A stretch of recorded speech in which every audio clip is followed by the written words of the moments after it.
Yesterday, I uploaded a Ho'oponopono with breathwork practice on this channel.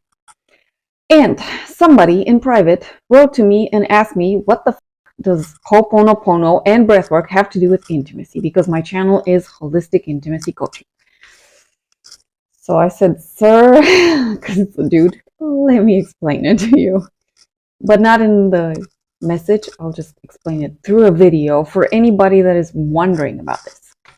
So first of all, somatic practices, whether we call them prayers, breath work, stretching, shaking, tapping, whatever else we want to do, somatic practices help us calm down, get less cortisol or adrenaline in our body, and get more serotonin, dopamine in our bodies.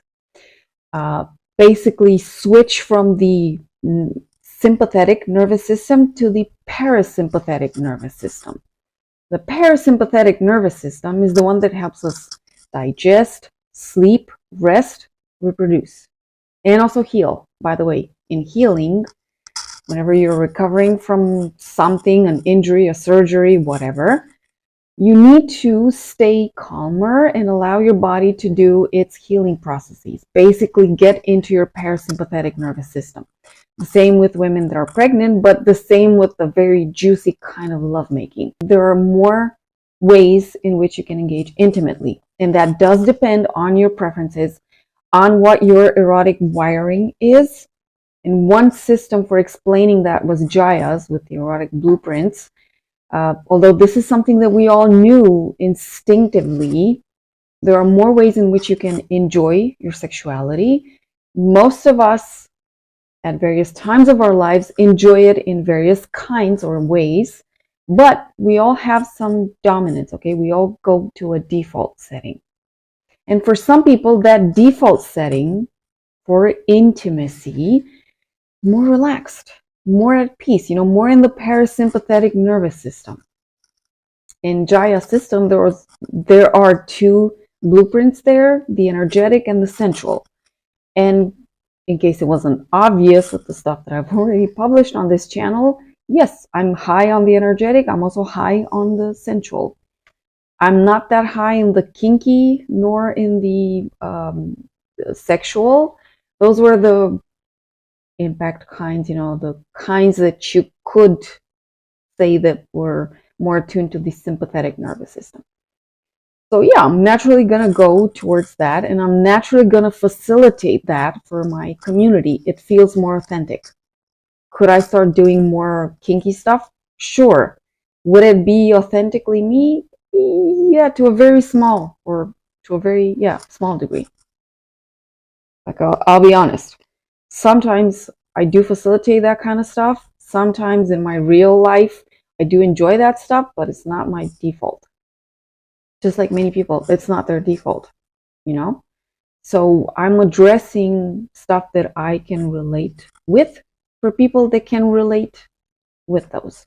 And yes, for people that are high in the energetic, so the softer, more emotional, more neo-spiritual kinds, or the people that are higher in the sensual blueprint, so the beauty of the senses, giving touch, receiving touch, playing with all kinds of, all these senses basically, usually still in a slower pace, because those are the two blueprints that are more vanilla-like, let's say.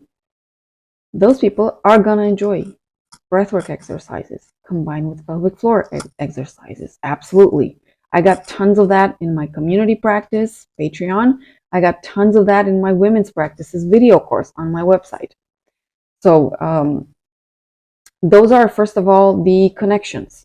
You tap into your parasympathetic nervous system, you relax, you calm down. Therefore, you can sustain in your body more pleasure. Some people are wired like that. And yes, for some people, doing breath work can be a turn on. For some people, doing body shaking in the right way for them can be a turn on.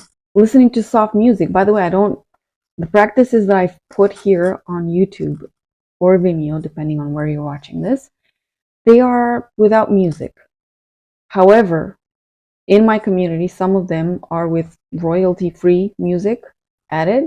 Same goes for my online classes that have music to them. And that's soft music for meditation. People that are wired in the kinky zone or the sexual zone, so the more high intensity sexual blueprints or erotic blueprints, they're not going to relate to those. And probably this gentleman that wrote was either a kinky or a sexual, and his wiring just didn't see the connection. But more importantly, somatic practices help you to what? Purge your emotions, improve your mental state or your internal disposition. Believe me, when you're depressed or sad or suffering for whatever reason or in physical pain also, there's not much arousal going on for you. You can't really sustain it. Eros is the force of life. Depression, sadness, pain in the body, all of those, they kind of consume you. They don't necessarily feed your eros. They take away from it in those moments. So in those moments, somatic practices help a lot. Regulating your nervous system, yes, it's one of the foundations for enjoying a fulfilling, intimate life. And for some people, getting out of their really rushed way of being, okay, they're coming out from the outside world to the erotic world, they need some toggle activities. And those toggle activities can be breathwork, stretching, body shaking, tapping, or just touching, caressing your body, wrapping yourself in a really, what's the word I'm looking for? Soft texture, going for a warm bath or shower, or just a hug sometimes.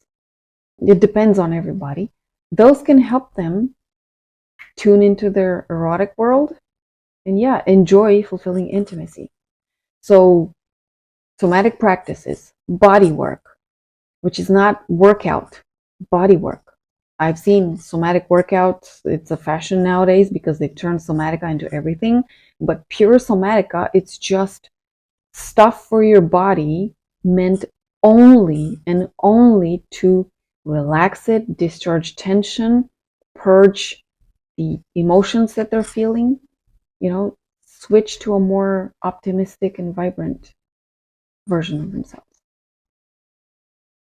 So somatic practices, body work, real body work, embodiment practices, as other people call them, for relaxation. All of those help you change your mood, and also for some people help them tap into arousal. Yeah, there is a connection. And I as an individual am naturally attuned to that also. Okay, if you're going to start bringing floggers and paddles and I don't know what else stuff from the kinky, like other toys, yeah, most of the times they're not going to do much for me. I mean, I think they're amusing and they're fun, but in terms of actually feeling aroused by them, not so much. So I facilitate stuff that is authentic also to me because it's important. I can't really facilitate stuff that I don't feel so powerfully connected to, and ask others to be also authentic and tell them about authenticity and intimacy. You're going to see that with all kinds of facilitators. Like the kink facilitators, they actually resonate with the stuff that they're facilitating. The meditation facilitators, they resonate with the stuff they're facilitating. Otherwise, it wouldn't be authentic. It would be fake. And why the heck do that? Just for the money? No. So yes, the Ho'oponopono and breathwork practice that I posted yesterday, check it out. I'll link it under this video. And there are other somatic practices. If you go to my homepage, that is the first playlist that I added on the homepage with all the somatic practices that I've done throughout the years. Those are stuff that actually, first of all, I relate to them. I use them on a daily basis or on a weekly basis. I help my coachees with these in sessions. And everybody that's on Patreon, they've got 160, what are we at now? 167 or 8, something like that, practices at the time of filming this video. These actually work if you're wired in a much softer way for the vanilla kinds. For the kinky kinds, there are kinky communities and BDSM communities and other stuff. For the sexuals, there are a lot of porn materials, straightforward, direct, explicit, simple, fast out there that you can enjoy.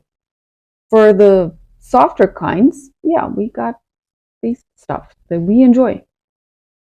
So no judgment, really, no judgment upon anyone. Everybody should go and do the stuff that is natural to them, because we do have a first erotic nature and then a second erotic nature, which we develop as we go along. We may want to learn new stuff, expand our repertoire because we're curious, because we want to access various other people. But our first erotic nature is that which is authentic to us. And the way you identify it, when you're kind of tired, not exhausted, when you're kind of tired, the stuff that is easiest for you to be turned on by, or the stuff that you really go to with pleasure, that indicates your erotic nature. And some people are just, the soft kind, vanilla kind, the pinky ones. It's totally fine. Absolutely fine. I'm one of those people, not ashamed of it, totally proud of it. There are many men that are like this, by the way. They're kind of, not sharing that too much because it's not so masculine, at least not in the Western cultures. But yeah, there are men that are also wired like this. So they're also going to enjoy the Ho'oponopono with breathwork, or the pelvic floor practices with breathwork. I got a ton of those, again, in my community on Patreon. So they make sense for the right people. This guy that wrote to me is probably not the right person for these practices, and that's absolutely fine. Okay? So, long story short, check out those practices. Don't feel guilty or weird if you want to try them. If other people say that it works for them, please don't judge them. Like you wouldn't want to be judged by others for, I don't know, wanting to be chained, tied, bound to something, and spoken in demeaning words. Some people would find that totally a turn off. Others find that a turn on. We shouldn't laugh at anybody, and we shouldn't question it. We are turned on by the stuff that we're turned on. So long as that stuff doesn't hurt anybody, doesn't traumatize anybody, doesn't take anybody's life, is not illegal and all of that, like considering a normal approach here, balanced psycho-emotionally, we shouldn't laugh at others. We shouldn't judge them either. So, check out that practice. Check out the Patreon community. That's it. I'll see you next time. Bye.